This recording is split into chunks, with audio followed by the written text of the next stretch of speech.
자리에 나오신 여러분을 환영하고 축복합니다. 저는 소개해 주신 대로 인내동산을 섬기고 있는 김형준 목사이고요. 제가 생각할 때 이곳에서 여러분을 바라보니까 적어도 2026년도에는 만나교회에서 가장 착하신 분들이라는 생각이 듭니다.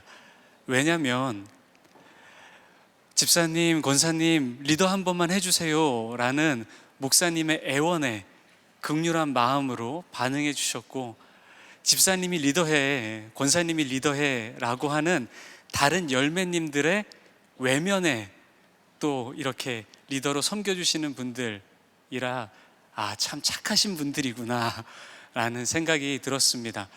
그런데 우리 리더라고 하면 왜 이렇게 부담스러워 할까요?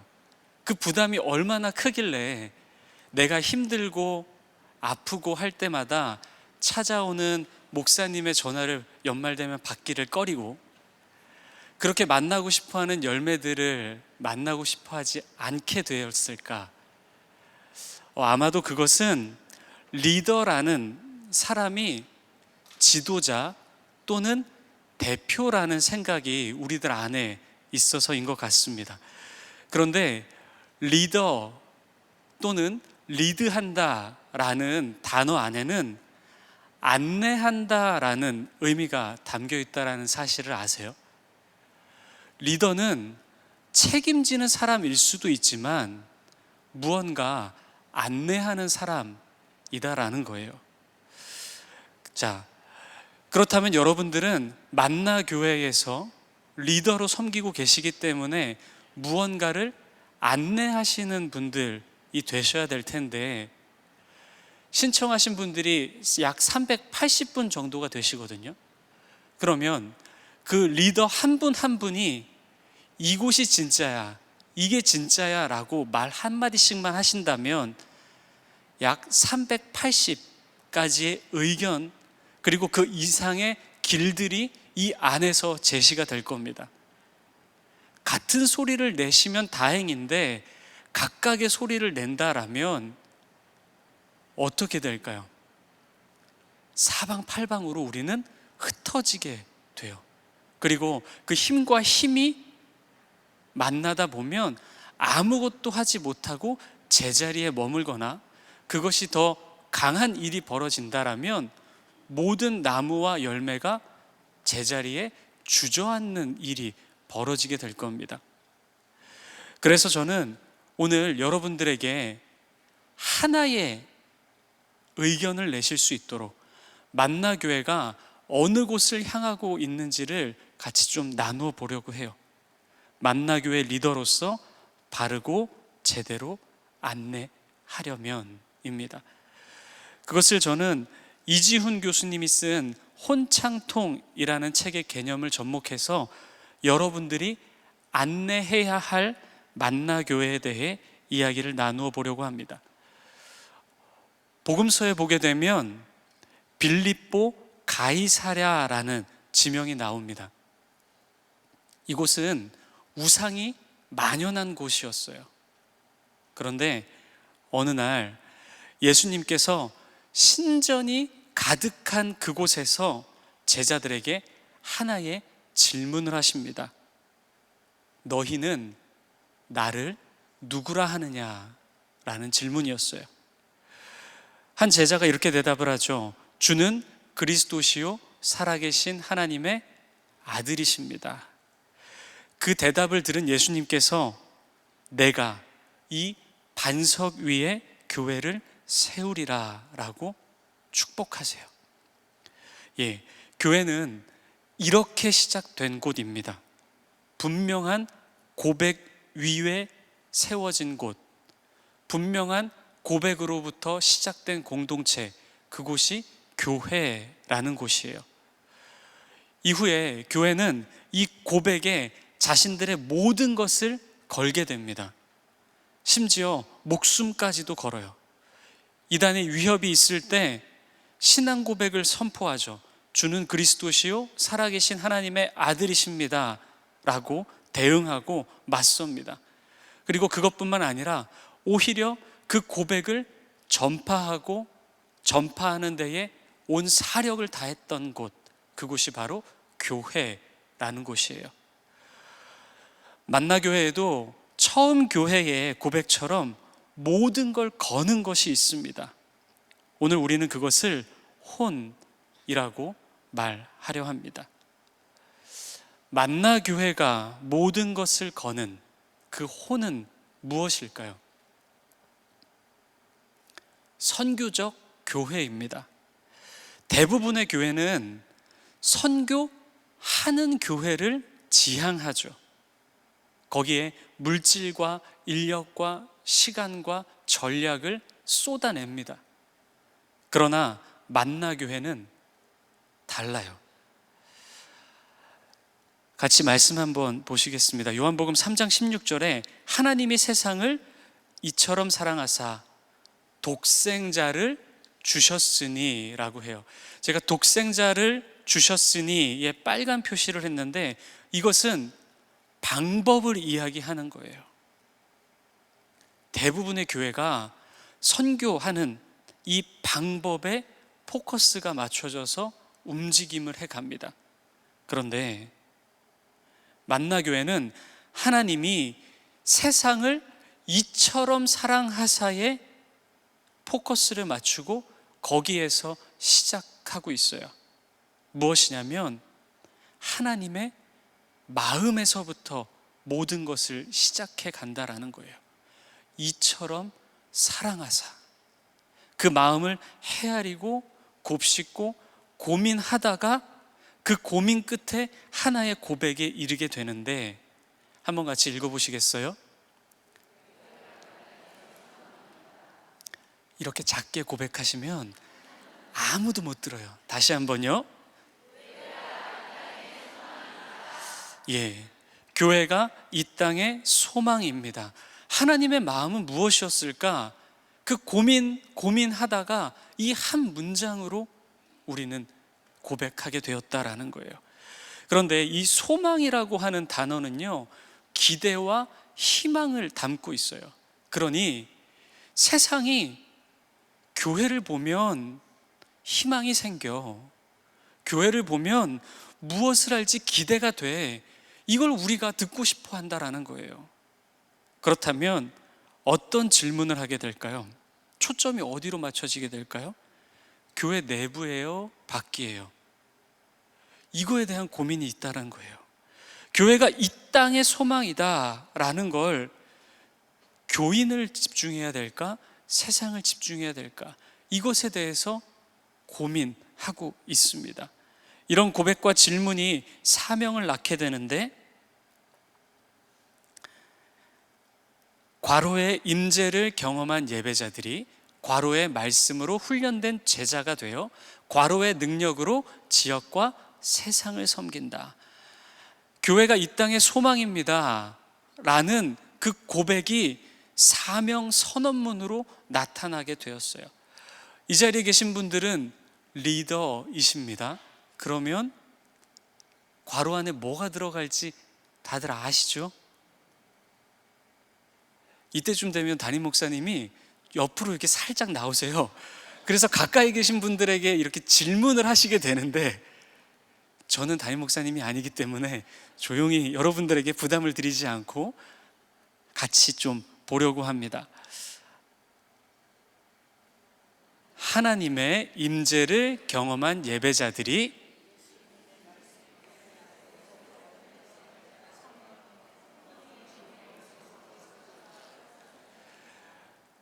같이 한번 크게 읽어볼게요. 시작.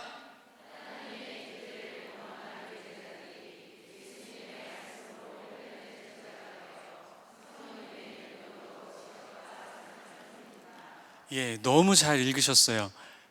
다음입니다. 이 뒤에 하나님의 임재를 경험한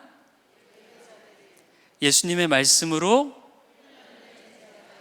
성령의 능력으로 지역과 세상을 이 사명 선언문은요, 만나교회 모든 교역자들이 다 외우고 있습니다. 그리고 이 관련된 교육을 매년 또는 매 분기마다 진행을 해요. 그러니 군대로 표현하면 제식 훈련 같은 기본 중에 기본이에요. 그런데 이 기본을 익혀가는 게 매우 귀찮아요. 아는 것 왜 또 계속하지?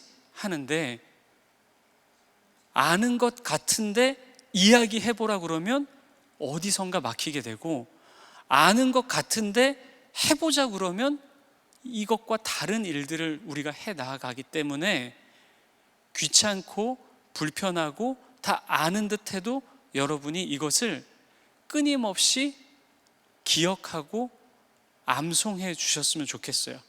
그리고 열매분들에게도 이것 하나만큼은 우리가 좀 외워보자라고 권면하시기를 부탁드립니다. 초대교회도 아까 말씀드렸잖아요. 주는 그리스도시요 살아계신 하나님의 아들이십니다라는 그 고백으로 모든 것을 이겨갔고 자신들의 삶을 이끌어갔던 것처럼, 만나교회 교인이라면 교회가 이 땅의 소망입니다라는 그 슬로건과 함께 그 슬로건에 걸맞는 우리들의 삶이 이곳으로 갈 수 있도록 우리 리더님들이 먼저 잘 숙지해 주시기를 바랍니다. 자, 초대교회 이야기를 다시 한번 해볼게요. 그들은 당시 조금 독특한 사람 취급을 받았어요. 그때 유대인들은요, 이방인, 과부, 고아들을 가까이 하지 않았습니다. 그런데 교인들은 어떻게 했을까요? 그들과 친구 되기를 서슴없이 했어요. 그들에게 먹을 걸 나누어 주고 그들에게 사랑을 주는 사람들이었죠. 당시 유대인들은 자신의 것을 비축하던 시대에 살아갔지만 교인들은 모든 것을 통용하면서 살았습니다. 이것은 고백 때문이었어요. 주는 그리스도시요 살아계신 하나님의 아들이십니다. 그리고 이 고백 덕분에 별명을 하나 얻게 되죠. 바로 그리스도인이라는 겁니다. 그리고 이 별명은 그들의 삶과 그들의 이어지는 고백과 영향력으로 말미암아 애칭이 되었고, 처음에 독특함으로 여겨졌던 것은 이내 특별함으로 여겨지게 되었습니다. 만나교회도 독특한 매력이 있는 교회입니다. 이것은 끊임없는 노력에서 나온 것인데 저는 그것을 창이라고 말하고 싶습니다. 바로 창의성이에요. 창의성이라는 건 익숙한 것과의 싸움이에요. 계속해서 물어보는 거죠. 왜? 왜? 우리가 이것을 왜 해야 돼? 지금 하고 있는 이 일을 계속 해야 될까? 이것이 가지고 있는 의미는 무엇이지? 끊임없이 왜? 왜? 익숙한 것에 대해서 질문하는 것입니다. 여러분들에게는 익숙한 곳일지 모르지만 만나교회 지하주차장을 내려가는 곳에 보게 되면 흡연실이 있습니다. 일반적으로 교회 다니는 사람은 담배 피지 않아 라고 생각을 하죠. 그런데 그들을 향한 하나님의 마음은 어떨까요? 담배 피니 너 나에게 오지 마 라고 하시겠어요? 아니면 담배를 피더라도 나와 함께 할래? 라고 초청하시겠어요? 그 고민이 우리에게 있었던 거예요. 그러다가 흡연실을 만들게 되었고 하나님의 마음을 표현하고자 그 안에 TV 모니터를 놔둬서 예배를 송출하게 되는 겁니다. 그 안에서 담배 피는 분들을 바라보는 여러분의 시선은 어떠셨어요? 반대로 그 안에서 담배 피는 분들에 향한 하나님의 마음은 어떠셨을까요? 그들이 여러분의 따가운 눈초리와 비난 섞인 이야기를 들어야 되는 사람들일까요? 아니면 하나님의 마음이 담긴 말씀을 듣는 이들이어야 될까요? 그걸 우리가 고민해 봐야 된다는 거예요. 카페 파구스도 마찬가지예요. 외부 사람이 교회 정문을 통해서 들어오는 게 쉬울까요? 부담스러울 것 같아요. 그래서 좀 더 편하게 교회로 오게 할 수 없을까라는 질문이 우리에게 있었고, 지금 있는 만나 교회 그 카페 파고스 옆에 문 있잖아요. 거기가 원래 외벽이었거든요.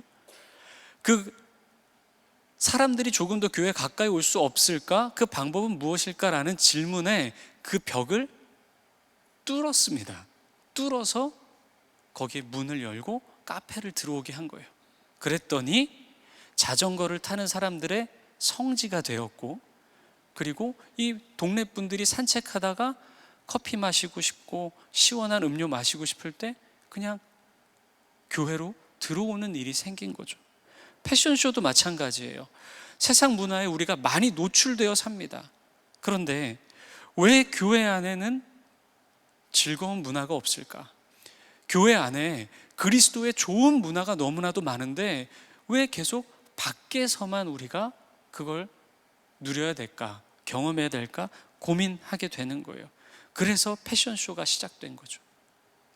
커피 박람회, 마약 관련된 설교, 스페이스M 전시도 마찬가지예요. 만나교회는 문턱을 낮추고 담장을 넘기 위해서 끊임없이 질문하고 시도합니다. 이 창의성이라고 하는 건요, 재능이 아니라 태도이기 때문이에요. 결과가 아니라 과정이기 때문에 그렇습니다.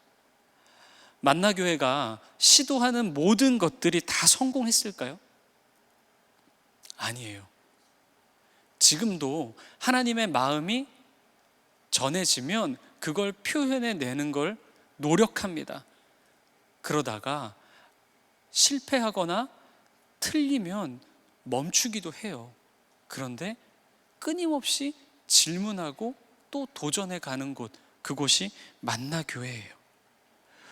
우리는 자격이 아니라 부르심에 반응한 사람들입니다. 여러분들이 무언가를 잘해서가 아니라 하나님이 이 일에 나와 함께 할래라는 물음을 던지셨을 때 아멘하고 반응하신 분, 이 리더님들이신 거예요. 그러니 나는 이거 못하는데 내가 할 수 있는 게 뭐가 있을까 하는 것이 아니라 하나님의 마음은 어디에 있을까? 그걸 끊임없이 질문하고 묻다 보면 열매들에게 줄 수 있는 사랑이 생기게 되지 않을까요? 열매들과 나눌 수 있는 은혜가 샘솟지 않을까요? 질문인 겁니다. 바라기는 혼을 담아서 끊임없이 질문하고 도전하는 여러분들이 되시기를 바랍니다. 그리고 소망의 일꾼, 그 기대가 담긴 교회를 만들어가는 데에 여러분들이 일꾼 되어 주셨으면 좋겠어요. 그것이 한 걸음 한 걸음, 한 손길 한 손길 맞닿게 되다 보면 이 교회가 진짜로 이 땅에 소망이 되지 않을까요? 한 가지만 딱 말씀드릴게요. 하나님의 마음이 담긴 고민, 그 고민에 끝이 없는 여러분들 되실 수 있기를 부탁을 드립니다. 지금까지 제가 혼창 부분을 설명드렸고요. 이어서 김승태 목사님께서 나오셔서 통에 대한 부분 설명해 주시겠습니다.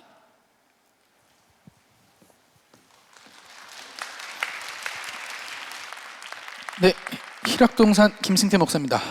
통 이어서 해보겠습니다. 볼까요?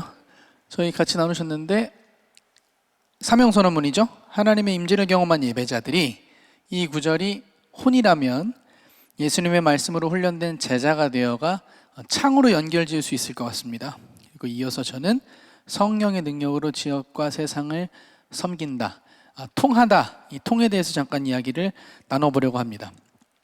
통이라는 한자의 원뜻은요, 이런 뜻을 가지고 있습니다. 막힘이 없이 길을 가다. 근데 예수님은 스스로에 대해서 여러 가지 형태로 표현하시고 알려주셨는데 이렇게 알려주신 적이 있지요. 예수께서 이르시되 내가 곧 길이다. 그래서 좋은 리더가 된다는 것은 막힘없이 예수 그리스도라는 길 위에서 걸어가는 참된 리더가 되는 것이다. 즉 잘 통하는 사람이 된다라는 것을 의미하고 있습니다. 하나님의 혼을 품고 창을 통해서 디테일하게 훈련된 나의 모습이 세상과도 잘 통하고 교우들 간에도 잘 통하고 함께 사역하시고 섬기시는 그 자리에서도 그리고 가정 안에서도 잘 통하는 사람이 되는 것이 통의 내용입니다. 이 통은 세 가지로 구성되는데요. 첫 번째는 경청이고요. 두 번째는 차이를 존중하는 것이고요. 세 번째는 큰 뜻을 공유하는 것입니다. 이 세 가지 키워드만 보시면 될 것 같아요. 경청, 존중, 공유. 이 세 가지를 잊지 않고 만나교회 리더로서 사명을 감당해 주셨으면 좋겠습니다. 첫 번째는 경청입니다. 경청의 중요성은 성경에서도 나옵니다. 하나님과 관계에서도 경청은 매우 중요합니다. 어린 사무엘에게 하나님이 부르셨을 때 사무엘이 가장 처음 하나님께 했던 말은 내가 주의 말씀을 듣겠습니다 였습니다. 근데 이 태도는요, 사람과의 관계에서도 굉장히 중요합니다. 야고보서에는 이런 기록이 있습니다. 내 사랑하는 형제들아 너희가 알지니 사람마다 듣기는 속히 하고 말하기는 더디하고 성내기도 더디하라. 저는 반대였던 것 같거든요. 말하기 속히 하고 성내기 속히 하고 듣기는 더디했던 것 같은데, 우리가 통하기 위해서, 소통하기 위해서 가장 먼저 해야 되는 것은 무엇이냐면 듣는 것입니다. 이 혼창통에서는 이 경청에 4가지 단계가 있다고 얘기해요. 첫 번째는 무시하는 듣기입니다. 이건 뭐냐면요, 듣는 척만 하는 겁니다. 이미 결론은 나 있어요. 어떻게 할지 뜻은 다 정해놨어요. 그런데 들어야 될 것 같으니까 듣는 척만 하는 것이죠. 두 번째는 소극적 듣기입니다. 말은 듣고 있는데 마음은 열지 않았어요.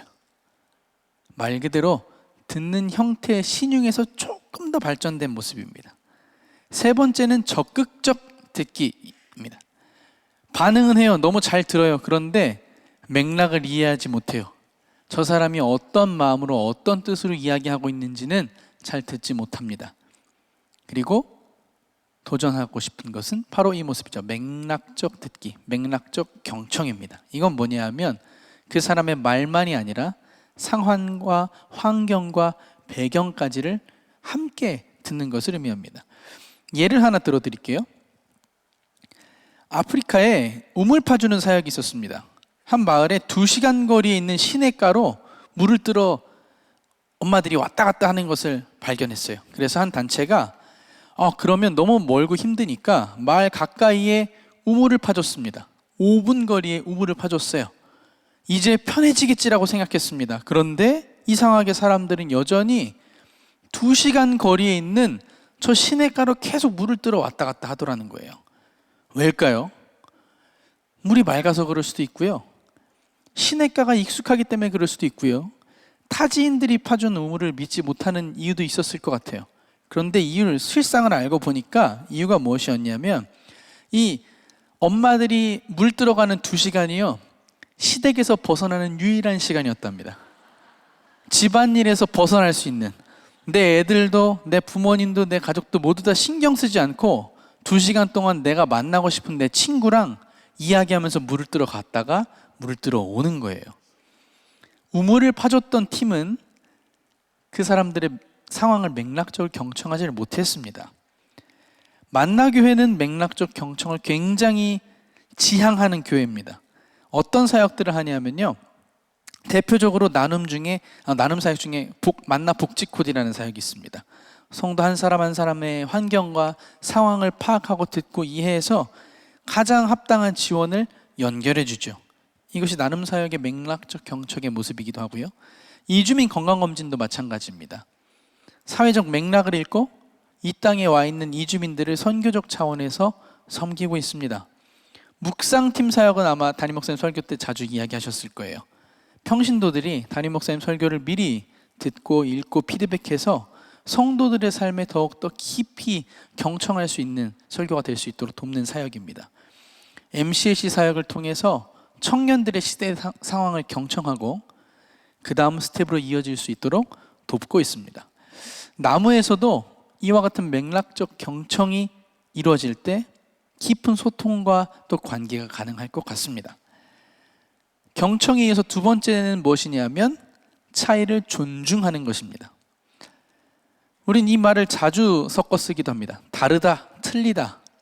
완전히 다른 뜻을 가진 말이죠. 근데 많이 혼용하곤 합니다. 그리고 많이 착각하죠. 어떤 거냐면요, 나와 다르다고 하는 것이 틀린 것이 아닌데 그것을 틀린 것으로 인식한다는 겁니다. 우리 중에 같은 사람은 단 한 명도 없습니다. 심지어 쌍둥이로 태어나도 유전자까지 일치한다고 하더라도 그 둘이 완전히 다른 사람입니다. 각 나무 안에서도 마찬가지일 겁니다. 각 성도들은 삶의 걸음과 보폭과 환경과 태도와 애환이 모두가 다 다릅니다. 하나님은 우리 모두를 각자의 모습대로 창조하셨어요. 그래서 다름을 인정할 수 있어야 존경받는 리더이자 신뢰받는 리더가 될 수 있습니다. 그러면 다름에 대한 존중은 어떻게 표현될까? 나와 달라도요, 인정해주고 칭찬해줄 수 있어야 합니다. 복음과 성경 진리에만 어긋나지 않으면 괜찮습니다. 그래서 책은 이런 표현을 해요. 존중은 동의가 아닌 인정이다. 우리는 동의하는 것이면 존중한다고 착각하기도 하거든요. 근데 그렇지 않아요. 인정하는 데까지 다가가야 존중해 줄 수 있습니다. 아까 우리 형준 목사님이 소개해 주셨던 흡연실이 대표적인 교회의 이 존중에 대한 예가 될 것 같습니다. 우리와의 다름을 인정해 주고 존중해 주는 것이죠. 담배 피우는 사람도 그 안에서 얼마든지 하나님의 백성이 될 수 있음을 선포하는 것입니다. 만나교회 예배가 다양한 모습을 띠고 있는 것도 이 안에 있습니다. 하나의 형태에만 고집하지 않고 시간과 예배 형태의 다양성을 존중합니다. 선교부에서는 이 땅에 살아가고 있는 이주민들 또 외국인 교회들을 섬기고 있습니다. 그들의 각 신앙의 모습을 보면요, 틀렸다라고 보이는 것들도 있어요. 그런데 그들 한 사람 한 사람도 한 분 하나님을 바라보고 있는 신앙인, 성도이기 때문에 그들을 향한 하나님의 마음을 품고 틀린 것이 아닌 다른 것을 존중하고 함께 믿음의 길에 갈 수 있도록 독려해 줍니다. 믿어줄게 밀어줄게 콘서트에서는 소외받는 사람들, 어려운 이들을 포함해서 초대해서 함께 예배 드리기도 하고요. 아까 언급됐었지만 패션쇼도 이와 같은 맥락이라고 이해하시면 될 것 같아요. 그리고 소망부 사역 역시 누군가가 보기에는 조금 다른 모습의 삶의 모습과 예배의 모습을 가지고 있지만 함께 교회 공동체 내에서 지어져 갈 수 있도록 힘쓰고 있습니다. 우리 만나교회는 다양함을 존중하는 공동체입니다. 나무에서도 이와 같은 존중을 통해서 은혜와 평강을 누리시기를 바랍니다. 세 번째요, 존중한 뒤에는 우리는 큰 뜻을 공유합니다. 그런데 이 큰 뜻을 공유하려면요, 두 가지가 필요해요. 반복과 자상한 설명이 필요합니다. 리더로서 전달하시는 거 되게 많죠. 목사님이 알려주시거나 혹은 교회에서 광고 나갔을 때 열매들한테 전달해 주잖아요. 근데 언제 속이 터지나요? 분명히 난 알려줬는데 태어나서 처음 들었다고 하시는 경우가 있어요. 처음 듣는 얼굴, 나는 그런 걸 듣지 못했다고. 몇 번이나 반복해야 될까요? 책에는 이렇게 표현해요. 한두 번 들으면요, 어디서 들어본 이야기라고 인식한답니다. 속으로 어떻게 생각하냐면 또 그 소리야. 대여섯 번쯤 들으면 그때 그 얘기. 그리고 속으로는 중요하긴 한가 보네. 10번 이상을 들어야 저거 진짜 중요한 얘기구나 하고 기억을 하더라는 겁니다. 그리고 10번 이상이 되어야 본심이 전해져서 반응이 오더라는 거죠. 중요한 내용은요, 계속해서 말해야 전달이 됩니다. 그래서 만나교회는 같은 메시지를 반복합니다. 기억하실지 모르겠는데 우리 만나교회는 매해 연초 1월에는 담임 목사님께서 늘 같은 주제로 말씀을 전하십니다. 예배입니다. 1월에는 늘 같아요. 매해 1월에는 우리 그리스도인에게 있어서 가장 중요한 예배, 이것을 매해 반복해서 말씀을 나누시지요. 아까도 보셨는데 만나교회에서 자주 볼 수 있는 문구가 있죠. 교회가 이 땅의 소망입니다. 우리 모든 사역과 섬김에 이 문구가 담겨집니다. 저 교회 바깥에 부착되어 있는 문구 역시 만나교회 슬로건이 담겨있는, 이 스피릿이 담겨있는 내용들로 늘 부착되어 있습니다. 내용들을 반복하죠. 우리가 앞서서 계속 반복해서 보았던 사명선언문도 그러합니다. 지금 여러분 5번째 보셨거든요. 5번 더 보셔야 이해하시는 거 아니시죠? 또 특별히 올해 만나교회는 믿음 안에 서, 이 주제를 가지고 계속해서 말씀을 나누고 있습니다. 계속해서 반복해서 공유해야 전달이 된다라는 겁니다. 리더로서 무언가가 필요하시다면 반복해서 전달하세요. 담임 목사님 설교 때 그런 표현 자주 하시잖아요. 전에 이거 했는데 기억 못 하시죠? 라고요. 계속해서 알려주셔야 열매들이 알 수 있습니다. 자, 그러면 반복 설명은 알겠는데 자상한 설명은 뭘까요? 이건 뭐냐면요, 첫 번째는 아는 사람을 기준으로 설명하는 것은 자상한 설명이 될 수 없습니다. 상대방의 이해 수준을 기준해서 설명해 주어야 합니다. 그리고 중요한 건요, 신앙의 연차를 고려한 설명이 필요합니다. 리더님들께서는 열매들이 어떤 마음으로 또 어떤 상태로 교회에 왔는지를 헤아리시고 하나님과 또 우리 만나교회를 알려주시고 소개해 주셔야 됩니다. 그리고 반복적으로 지속적으로 하나님과 교회에 대해서 알려주시고 전해주실 필요가 있습니다. 동의보감에는 이런 표현이 있습니다. 통즉불통, 불통즉통. 통하면 아프지 않은데 통하지 않으면 아프다는 뜻입니다. 사실 이 표현은 몸에 비유한 거거든요. 피가 통하지 않고 기가 통하지 않으면 그 부위는 아프게 되죠. 우리 만나교회 공동체는 각 그룹을 나무 공동체로 부릅니다. 커다란 나무일수록 뿌리에서부터 가지 끝까지 영양분이 잘 통해져야 열매가 맺어집니다. 우리 만나교회 모두가 통하는 건강한 공동체가 되기 위해서는 우리 리더님들의 애씀과 리더로서의 통함이 필요합니다. 그런데 통하기가 쉽지 않죠. 내 마음이 또 아플 때가 더 많이 있는 것 같아요. 그럴 때 어떻게 이 상황을, 나에게 맡겨진 사명을 잘 감당할까? 이런 생각하시면서 지나시면 어떨까요? 하나님 나와 통하기 위하셔서 예수님께서 참 많이 아프셨죠. 그분의 애통하심으로 우리는 하나님과 관계를 맺었습니다. 여러분 리더 한 분 한 분을 하나님은 그런 존재로 부르셨습니다. 나를 위해 십자가를 지신 나의 리더 예수님을 기억하심으로 내게 맡기신 리더의 사명을 끝까지 감당하시기를 축원합니다.